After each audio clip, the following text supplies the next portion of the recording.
الحمدللہ رب العالمین والصلاة والسلام علی سید المرسلین اما بعد فاعوذ باللہ من الشیطان الرجیم بسم اللہ الرحمن الرحیم۔ الحمدللہ آج 18 رمضان مبارک ہمارے سر پر اپنی رحمتیں برکتیں لٹا رہا ہے۔ قرآن کریم کی تلاوت کے بارے میں ہم پڑھ رہے تھے، کل ہم نے جنگ بدر کے بارے میں ذکر کیا تھا، 17 رمضان ہے تو ہم اسی کو کنٹینیو آگے کرتے ہیں، تلاوت قرآن کی فضیلت کو۔ حضرت عثمان بن عبداللہ رضی اللہ تعالیٰ عنہ سے روایت ہے کہ رسول اللہ صلی اللہ علیہ وسلم نے ارشاد فرمایا، کسی آدمی کا بغیر دیکھے قرآن پاک پڑھنا 1000 درجہ رکھتا ہے،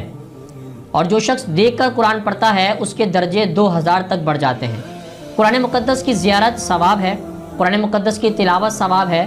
قرآن کریم کو چھونا ثواب ہے، قرآن مقدس کو پڑھنا ثواب ہے، قرآن مقدس کا چومنا ثواب ہے۔ قرآن کریم آنکھوں کی بیماری کے لیے شفا ہے۔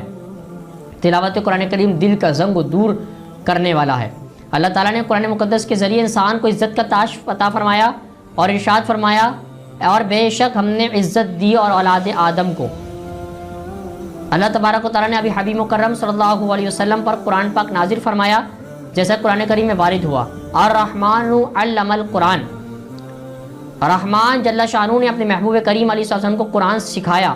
قرآن حکیم کا علم سکھایا۔ کس قدر سکھایا یہ اللہ تعالیٰ اور اس کا رسول علیہ السلام ہی بہتر جانتا ہے۔ حروف مقطعات کاف ہا یا عین صاد کی آیات نے لے کر نبی رحمت صلی اللہ علیہ وسلم کی بارگاہ میں جبریل امین حاضر ہوئے اور عرض کی کاف، آپ نے فرمایا علم تو، عرض کیا ہا، فرمایا علم تو، عرض کیا یا، فرمایا علم تو، عرض کیا عین، فرمایا علم تو، عرض کیا صاد، فرمایا علم تو، میں نے جان لیا۔ جبریل امین علیہ السلام نے عرض کیا، یا رسول اللہ صلی اللہ علیہ وسلم، اس کا بھیجنے والا رب العالمین، لانے والا میں جبریل امین، مجھے اس کا علم نہیں، آپ کو کیسے علم ہو گیا؟ آپ علیہ السلام نے فرمایا، اللہ تبارک و تعالیٰ نے مجھ سے اس کا علم عطا فرمایا ہے اور براہ راست عطا فرمایا ہے۔ حضور علیہ السلام کو اللہ تبارک و تعالیٰ نے حروف مقطعات کا علم عطا فرمایا۔ اللہ تبارک و تعالیٰ نے حضور علیہ السلام کو جب حروف مقطعات کا علم عطا فرمایا، براہ راست عطا فرمایا، حضور علیہ السلام کو اللہ تعالیٰ نے پورے قرآن کریم کا علم عطا فرمایا۔ اللہ تعالیٰ نے حضور علیہ السلام کو اولین کا علم عطا فرمایا۔ اللہ تبارک و تعالیٰ نے میرے آپ کے آقا و مولا حضرت جناب محمد مصطفیٰ صلی اللہ علیہ وسلم کو آخرین کا علم عطا فرمایا، اور ارشاد ہوا حضور علیہ السلام کو اللہ تبارک و تعالیٰ نے علم ما کان و ما یکون کا عطا فرمایا۔ تو معلوم ہوا تمام علوم قرآن میں ہیں، اس لیے قرآن پڑھیے، اس پر عمل کیجیے، قرآن کو پڑھائیے۔ حضرت ابو ہریرہ رضی اللہ تعالیٰ سے روایت ہے، حضور نبی اکرم صلی اللہ تعالیٰ علیہ وسلم نے ارشاد فرمایا، کوئی قوم ایسی نہیں ہے جو گھروں میں جمع ہو کر تلاوت قرآن پاک کرے اور اس کا دور کرے تو ان کو سکون حاصل نہ ہو۔ کوئی شخص ایسی نہیں ہے، کوئی قوم ایسی نہیں ہے کہ قرآن پڑھے اور اس کو سکون نہ ملے، کہ قرآن پڑھ کر دم کرے اس کو شفا نہ ملے، کہ رحمت نہ ہو، اللہ کی برکتیں نازل نہ ہوں۔ برادران اسلام، اختصار سے کام لیتے ہوئے فضائل قرآن کا ذکر، ہر صورت کی فضیلت، حافظ قرآن کی فضیلت کی تفصیل کسی الگ جگہ پر تحریر کی گئی۔ انشاءاللہ العزیز اللہ تبارک و تعالیٰ کا لاکھ شکر ہے، اس نے ہمیں رسولوں میں سے رسول اعظم عطا فرمائے، نبیوں میں سے امام الانبیاء صلی اللہ تعالیٰ علیہ وآلہ وسلم عطا فرمائے، کتابوں میں سے کتاب اعظم قرآن پاک عطا فرمایا، اور ایسی کتاب جو منبع برکات اور جامع الصفات ہے۔ تو معلوم ہوا قرآن حکیم ایسی کتاب ہے جو منبع برکات اور جامع الصفات ہے،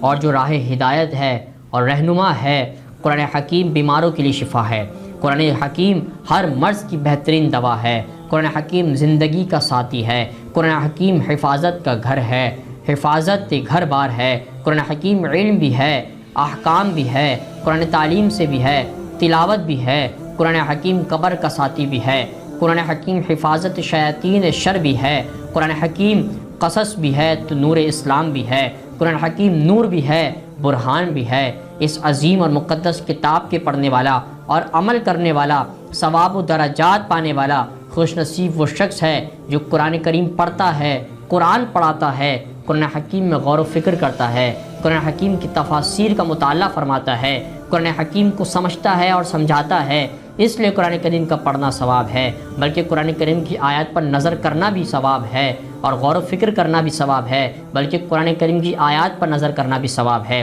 اس کا چھونا بھی ثواب ہے، اور اس کا بطور عقیدت چومنا بھی ثواب ہے، اس کا ہر حرف ثواب ہے، اس کا ہر حرف کا پڑھنا ثواب ہے، ہر حرف، ہر زبر زیر پیش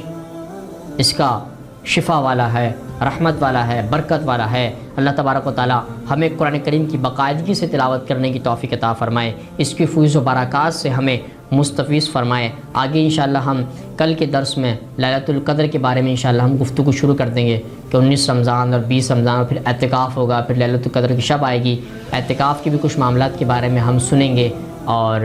ہم نے پیچھے 18-19 روزوں میں آج تک رمضان کے فضائل، اس کے برکات، اس کی نعمتیں، اس کی اہمیت قرآن اور حدیث سے الگ الگ ملاحظہ فرمائیں۔ اسی طرح پھر ہم تلاوت قرآن پر آئے، قرآن کی اہمیت، یہ ہمیں سب یاد ہونا چاہیے کہ قرآن کو اتارنے والا کون ہے، قرآن کو لانے والا کون ہے، قرآن جس نبی علیہ السلام پر نازل کیا گیا وہ ہستی کون ہے، ان ہستی کا اللہ کی بارگاہ میں مقام کیا ہے، اور ہم ان کو کیا سمجھتے ہیں، ہم نے ان کے حکم پر کتنا عمل کیا۔ اللہ تبارک و تعالیٰ کے نبی علیہ السلام نے ہمیں ہر موقع پر یاد رکھا۔ نبی علیہ السلام مکے میں ہیں تو امت کو یاد رکھ رہے ہیں،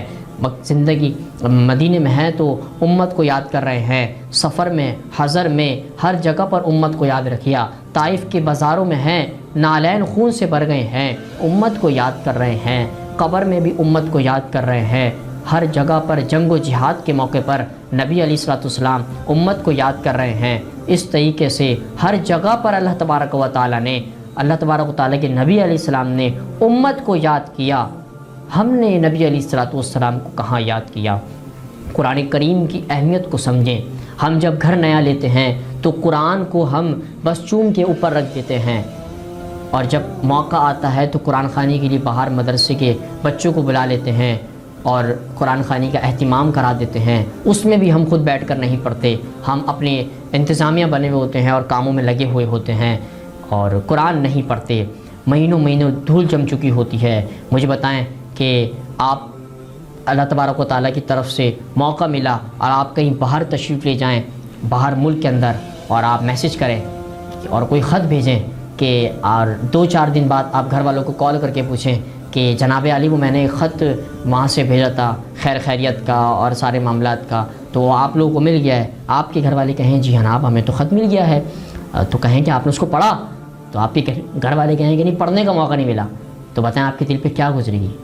کیا کیفیت ہوگی اس وقت کہ آپ کو یہ جواب ملے کہ میں نے 7 سمندر پار، اتنی دور پار ملک سے میں نے ان کو جو ہے خط بھیجا، ان کو مل بھی گیا اور پڑھنے کا موقع نہیں ملا، تو کیا گزرے گی۔ اسی طریقے سے ذرا آپ اس پر قرآن پاک پر آئیں کہ اللہ تبارک و تعالیٰ کو ہم کیا جواب دیں گے بروز قیامت کہ ہاں مالک، جب رب ہم سے پوچھے گا کہ ہاں میں نے قرآن بھیجا تھا، ہاں مالک قرآن مل گیا تھا، گھر میں رکھا ہوا بھی تھا، جب نئی دکان لیتی تھی لیا تھا، اور جب نیا گھر لیا تھا میں نے قرآن خوانی بھی کروائی، پڑھا بھی نہیں، اور لیکن بس اوپر رکھا ہوا تھا، مل بھی گیا تھا، لیکن پڑھنے کا ٹائم نہیں ملا۔ سچ بتائیں کیسا لگے گا؟ اچھا لگے گا، برا لگے گا؟ پڑھنے کا ٹائم نہیں ملا۔ اس وقت آپ کی پکڑ ہے کہ آپ کو مل بھی گیا، بآسانی مل گیا، ہمیں تو کوئی مشقت بھی کرنی نہیں پڑی، ہمیں تو مسلمان ہونے کے لیے بھی کوئی مشقت نہیں کرنی پڑی۔ پڑھیں صحابہ کی تاریخ، ان کی سیرت پڑھیں، حضرت سلمان فارسی کا واقعہ پڑھیں، کس طرح سے انہوں نے اسلام قبول کیا۔ ہم تو پیدا ہوئے، باپ مولوی صاحب کو بلا کر کے لے آئے، کانوں میں اذان ہو گئی، خوشخبری دے دی گئی کہ جناب مبارک ہو، مسلمانوں کے گھر جو ہے ولادت ہوئی ہے، اور مسلمانوں کے گھر ولادت ہوئی ہے، بچہ پیدا ہوا ہے، نام بھی مسلمانوں پہ رکھ دیا گیا، لیکن کام ہمارے مسلمانوں والے نہیں ہے۔ نماز ہم نہیں پڑھتے، روزوں میں ہماری کتائی ہے، ذکر ہم نہیں کرتے، محافلوں میں علماء کی صحبت میں ہم نہیں جاتے، قرآن سے لگاؤ ہمارا نہیں ہے، تو گھروں میں تو بے برکتیں آئیں گی، نفرتیں تو پھر بڑھیں گی، ملکی نظام تو خراب ہوگا، معاشرتی نظام تو خراب آئے گا، کیونکہ ہم نے دین سے دوری اختیاری کر لی اور ہم نے علم سے دور ہو گئے، کتابوں سے دور ہو گئے، قرآن سے دور ہو گئے، جس کو حجت الوداع کے موقع پر نبی علیہ السلام نے فرمایا تھا 2 قدر والی چیزیں تم لوگوں کے درمیان چھوڑ کے جا رہا ہوں، اس کو مضبوطی کے ساتھ پکڑ لینا، کبھی گمراہ نہیں ہوگے۔ پوچھا گیا کیا؟ تو صحابہ کرام نے پوچھا تو حضور علیہ السلام نے فرمایا 2 قدر والی چیز کتاب اللہ، ایک اللہ کی کتاب ہے، اور ایک میری اطرت یعنی میری اہل بیت ہے۔ اہل بیت کو بھی مضبوطی کے ساتھ پکڑنا ہے، قرآن کو مضبوطی کے ساتھ پکڑنا ہے۔ تو کہا کہ کیا ہوگا ان دونوں چیزوں کو پکڑ کے؟ فرمایا تم کبھی گمراہ نہیں ہوگے، کبھی تمہارے ساتھ کوئی معاملات نہیں آئیں گے، برکت کے معاملات رہیں گے، اللہ کی خاص نظر کرم رہے گی، اللہ اپنی عرش کے سائے میں ہمیں رکھے گا کل بروز قیامت، ہماری رزق فرشتوں کے ہاتھ بھیجے گا، اور اللہ تبارک و تعالیٰ روز بھیجتا ہے، ہم روز گناہ کرتے ہیں وہ پھر بھی بھیجتا ہے، وہ 70 ماؤں سے بڑھ کر بندے سے محبت کرتا ہے، وہ ہماری شاہی رگ سے بھی قریب ہے، ہم نے اس کو نہیں پہچانا، ہم نے اس کو نہیں پکارا۔ اور اللہ اب بڑی راتیں آگے آ رہی ہیں، شب قدر کی تلاش کرنے کا حکم ہے، لیلۃ القدر کی رات ہوگی جو 1000 مہینوں سے افضل رات ہے، اس کے بارے میں ہم پڑھیں گے، میں آپ کو بتاؤں گا۔ تو اس راتوں میں اللہ تبارک و تعالیٰ کا قرب حاصل کرے اور نبی علیہ الصلوۃ والسلام کی سیرت پہ عمل کرے۔ دعا ہے اللہ تبارک و تعالیٰ ہمیں روزے صحیح طریقے سے رکھ کر ان کو سمجھ کے اور قرآن کریم کی تلاوت کے ساتھ، جس طرح آج ہمارے نماز اور روزے کی پابندی ہے، اسی طرح ہمیں 12 مہینے قرآن سے جڑتے رہنے کی، نمازوں سے جڑے رہنے کی، کتاب اللہ سے جڑے رہنے کی، علماء سے اور مسجدوں سے جڑے رہنے کی توفیق عطا فرمائے۔ اور ہم جس طرح آج ایک کثیر تعداد میں دیکھتا ہوں مساجد میں، گھروں میں عصر کے بعد قرآن کی تلاوت ہوتی ہے، اسی طرح ہمیں روز عصر کے بعد قرآن کریم کی تلاوت کرنے کا موقع دیا جائے، موقع اللہ تبارک و تعالیٰ ہمیں نوازے۔ اور دعا ہے اللہ تبارک و تعالیٰ ہمیں فجر کے بعد قرآن پڑھنے کا، آپ ایک رکوع پڑھیں، 4 لائنیں پڑھیں، سمجھ کے پڑھیں، عمل کر کے پڑھیں، آپ کی زندگیوں میں چینجنگ آنا شروع ہو جائے گی، زندگی سنورنے لگ جائے گی، آپ خود فیل کریں گے، خود احساس کریں گے کہ ہاں میں کدھر تھا اور کدھر آ گیا ہوں۔ اللہ تبارک و تعالی ہمیں ان معاملات کو سمجھ کے دوسروں تک پہنچانے کی توفیق عطا فرمائے، قرآن کو پڑھ کر سمجھ کر عمل کرنے کی توفیق عطا فرمائے، اور پڑھ کر سمجھ کر موقع ملے دوسروں کو پڑھائیں۔ تو اللہ تبارک و تعالیٰ سے دعا ہے کہ ہمیں قرآن پڑھنے والا سمجھ کے اور پڑھانے والا بھی بنائے، ہمیں قرآن پڑھانے والے بھی چاہیے، قرآن پڑھنے والے بھی چاہیے۔ اس قوم کو بہت ضرورت ہے اللہ رسول علیہ الصلوۃ والسلام کے حکم پر عمل کرنے کی۔ ہم سب نے ایک ہو کر اللہ کی بارگاہ میں استغفار کرنا ہے، ہم سب نے مل کر اللہ کی بارگاہ میں سر سجود ہو کر گڑ گڑا کر اللہ کی بارگاہ میں معافی مانگنی ہے، اپنے گناہوں سے بخشش طلب کرنی ہے۔ اب سمندر کی جھاگ کے برابر بھی گناہ ہوں تو اللہ تبارک و تعالیٰ اتنا مہربان ہے، رحیم ہے اور بخشش کرنے والا ہے کہ وہ بخش دے گا۔ دعا ہے اللہ تبارک و تعالیٰ ہمیں اپنے عرش کے سایہ نصیب فرمائے کل بروز قیامت، اور آج ہمیں زندگی جس طرح ہماری رمضان کی جیسی زندگی ہوتی ہے اس کے بعد عید آتی ہے، اسی طرح ہماری ساری زندگی رمضان جیسی ہو، اور جب موت آئے تو وہ شہادت کی ہو۔ اللہ تبارک و تعالیٰ ہمیں عمل کرنے کی توفیق عطا فرمائے۔ وما علینا الا البلاغ المبین۔